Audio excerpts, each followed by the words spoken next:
Ever since I was a young child, I loved Mario RPGs. Really. I played through all of them many times and would even go on GameFAQs to try and prove they were the best stories of all time. That's a good way to realize from an early age that the gaming community is a reactionary cesspit, am I right?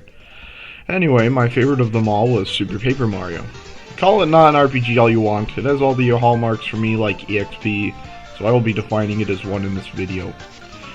Not that it really matters, the point of the video rings true regardless of whether or not it's an RPG.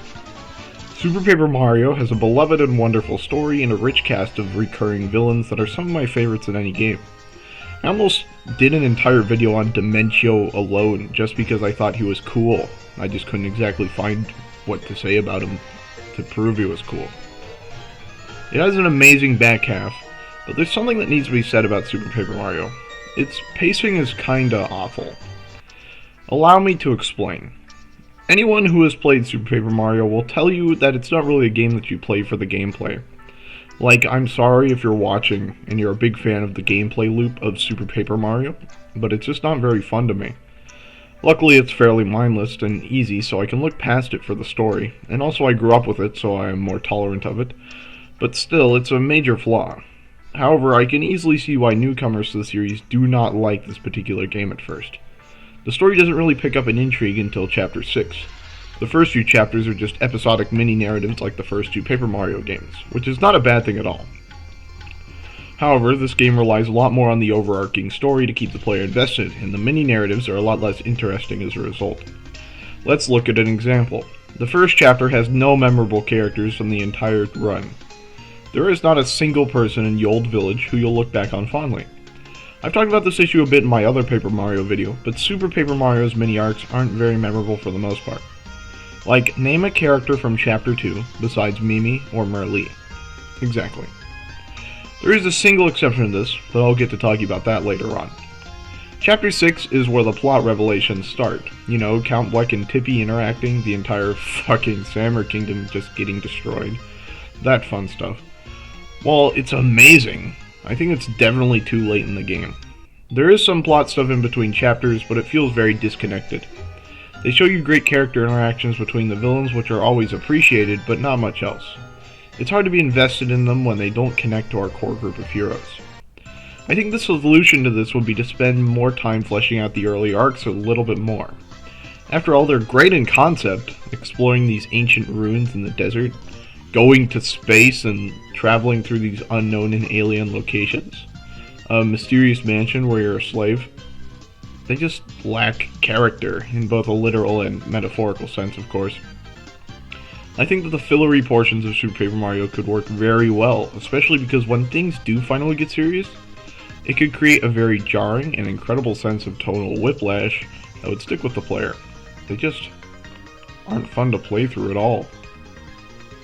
Which is why I finally understand how people could hate this game as much as they do, unlike when I was a child.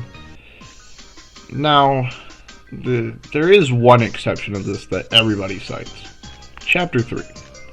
Chapter 3 is about a weeaboo villain who's a chameleon named Francis, and his final showdown at his fort where is a criticism and exploration of neckbeard culture, and it's utterly phenomenal. It's hilarious. Holy shit. This part of the game is just really funny.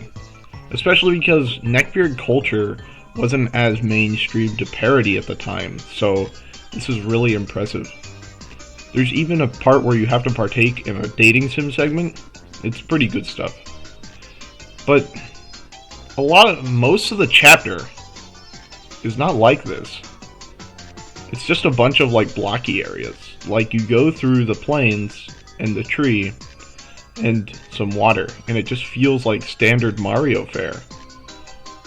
I've never really been a fan of the pixel art for the sake of nostalgia aesthetic myself, so it just doesn't really speak to me.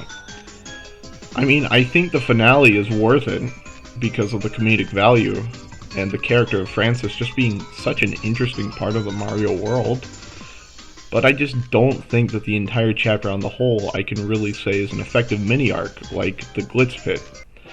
In the Glitz Pit, you have these various fights going on, and you also have this compelling mystery that you're trying to solve. Where did Prince Mush go?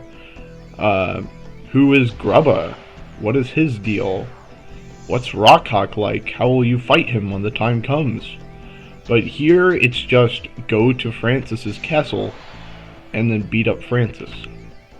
There's not a lot of compelling narrative stuff going on, or really any characters besides Francis. But yes, due to a lack of interesting story mechanics in the early sections of Super Paper Mario, I think that it's pretty poorly paced. I would say gameplay mechanics as well, but those are lacking throughout. I mean, the peak of puzzle design in Super Paper Mario is to walk up to something, open your menu, and hit the thing that can do that thing, or just press A to flip.